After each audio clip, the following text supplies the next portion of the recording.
为了帮助偏乡的囡仔打造好的游乐场所，台湾基督协会专工去花莲新城国小起厝流笼。这个厝流笼是真特别，会当像茶糕的同款，用无同的方式甲组起来，会当提悬囡仔对空间的概念甲能力。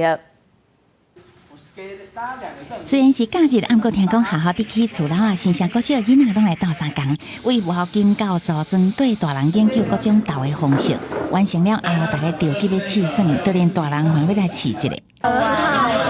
玩。跟你们一般玩传统的那种塑胶溜滑梯有什么不一样？我觉得这个比较玩。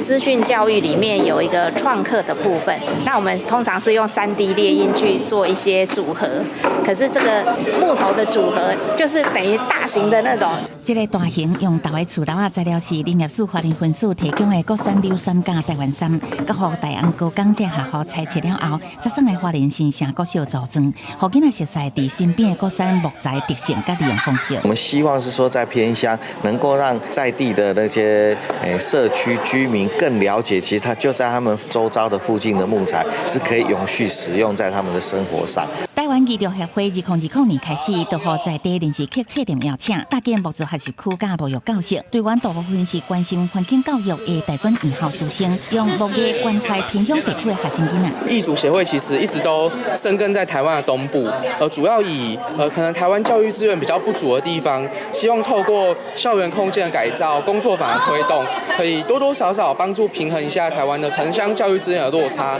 林业署是讲，国内当年木材需求量是500只600立方，大部分是进口的，低资源使用真侪人议论。目前国家林业政策要求2040年前，爱提高国产木材使用量达到10%，要安怎渐渐卖用进口木材是重要课题。记者综合报道。